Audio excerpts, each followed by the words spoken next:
Assalamualaikum warahmatullahi wabarakatuh. Bagaimana kabarnya anak-anak Soli? Semoga selalu dalam keadaan sehat walafiat. Amin.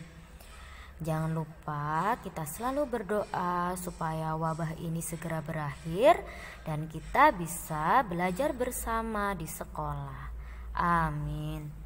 Hari ini kita sudah sampai pada tema 2, subtema 2, materinya tentang bentuk atau wujud benda dan sifatnya. Silakan dipersiapkan buku dan alat tulisnya dan jangan lupa konsentrasi. Baik, mari kita mulai. Wujud atau bentuk benda. Setiap benda itu memiliki bentuk yang berbeda-beda. Bentuk benda dibedakan menjadi 3. Yang pertama, benda yang berbentuk cair.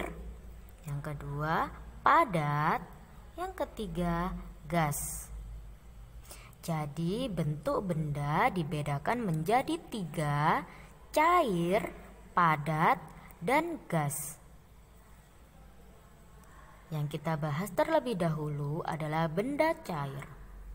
Setiap benda memiliki ciri-ciri atau sifat yang berbeda-beda. Benda cair sifatnya adalah yang pertama, wujudnya cair.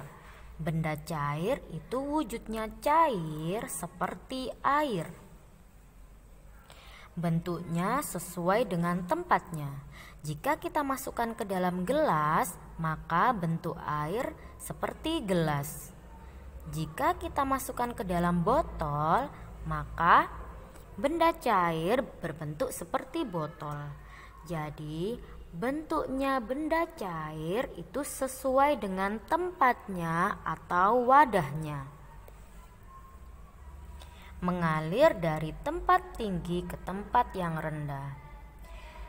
Air itu tidak mungkin kan mengalirnya ke atas, selalu mengalirnya ke bawah seperti air terjun.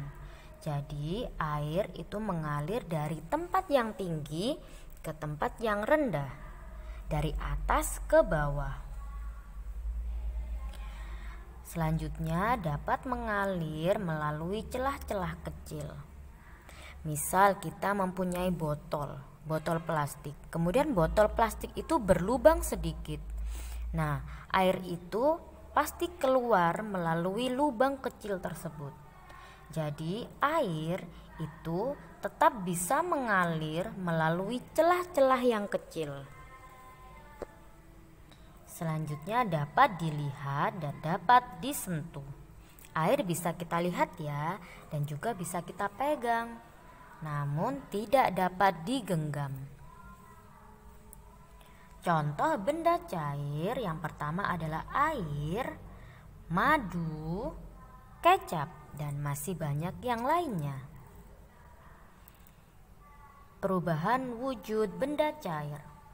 Air, jika kita masukkan ke dalam freezer, maka bentuknya menjadi padat, yaitu menjadi es batu.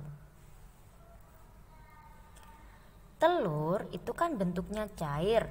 Jika kita goreng, maka bentuknya menjadi padat. Jadi benda cair itu bisa berubah bentuk jika kita masukkan ke dalam freezer, jika kita goreng, dan masih banyak yang lainnya. Benda padat. Yang kedua, benda padat. Sifat benda padat yang pertama, bentuknya padat, tidak dipengaruhi oleh tempatnya. Misal, kita mempunyai buku. Buku kita masukkan ke dalam tas. Apakah bentuk benda tersebut berubah? Apakah bentuk bukunya berubah? Tidak kan? Bukunya tetap bentuknya seperti buku. Jadi, bentuk benda padat itu tidak dipengaruhi oleh tempatnya. Jadi, bentuknya tetap. Benda padat itu jika kita sentuh keras ya. Yang kedua, bentuk, ukuran, dan beratnya tetap. Yang ketiga, bentuknya dapat berubah jika mendapat perlakuan tertentu. Nah, untuk sifat benda yang nomor 3 nanti kita bahas ya. Selanjutnya contoh benda padat. Kayu, batu, besi. Jadi semua benda yang jika kita sentuh padat itu adalah contoh benda padat. Nah, ini adalah contoh sifat yang ketiga tadi ya. Benda padat itu dapat berubah bentuk jika diberi perlakuan tertentu. Misal batu, jika kita pecahkan bisa berubah bentuk menjadi kecil-kecil atau bisa dibuat menjadi meja dan kursi seperti pada gambar berikut. Tadinya batunya besar, kemudian bisa dibentuk menjadi meja dan kursi yang terbuat dari batu. Kemudian bisa dibentuk menjadi air terjun buatan yang biasanya ada di taman. Yang kedua kayu. Kayu juga bisa dibentuk menjadi kursi, menjadi lemari, dan masih banyak yang lainnya. Selanjutnya benda gas. Contoh benda gas adalah udara. Udara adalah kumpulan dari beberapa macam gas. Sifat benda gas yang pertama adalah berwujud gas. Gas itu bisa menyerupai udara. Udara adalah yang biasanya kita hirup waktu kita bernafas, itu adalah udara oksigen, dan yang kita hembuskan itu adalah karbon dioksida. Jadi yang kita hirup dan kita hembuskan ketika kita bernafas itu adalah udara. Udara itu contoh dari benda gas. Yang kedua, udara itu tidak dapat dilihat dan tidak dapat digenggam. Yang ketiga, udara menempati ruang. Dimanapun kita berada, itu selalu ada udara. Meskipun kita ada di rumah, meskipun kita ada di kelas, udara selalu menempati ruang dimanapun kita berada. Bentuknya sesuai dengan ruang yang ditempatinya. Jika kita berada di kelas, maka udaranya berbentuk seperti ruangan kelas. Jika kita meniup balon berbentuk bulat, maka udara yang ada di dalam balon tersebut juga berbentuk bulat seperti balon. Jadi bentuknya itu sesuai dengan ruang yang ditempatinya. Berikut ini adalah contoh benda gas.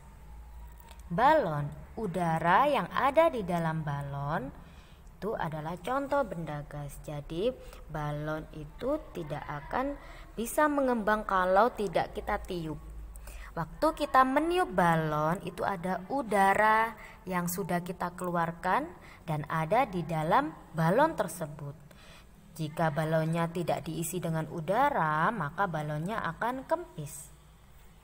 Yang kedua asap. Asap adalah udara yang kotor. Udara yang bersih itu tidak dapat dilihat ya. Jika udara yang sudah kotor seperti tercemar oleh polusi udara, asap pabrik, asap kendaraan, maka bentuknya menjadi seperti itu, seperti pada gambar, bisa dilihat dan warnanya juga menghitam ya. Itu adalah udara yang kotor. Selanjutnya balon udara. Balon udara bisa terbang karena tertiup angin. Sama seperti waktu kita bermain layang-layang. Layang-layang bisa terbang karena tertiup angin. Ya. Selanjutnya, benda gas itu berubah-ubah sesuai dengan ruang yang ditempatinya. Contoh, waktu kita meniup balon, balonnya berbentuk bulat, maka udara yang ada di dalam balon juga berbentuk bulat. Jika kita meniup balon yang berbentuk hati, maka udara yang ada di dalam balon juga ikut berbentuk hati. Sudah paham teman-teman? Alhamdulillah, pembelajaran hari ini sudah selesai. Ustazah ucapkan jazakumullah khairan. Ustazah akhiri, wassalamualaikum warahmatullahi wabarakatuh.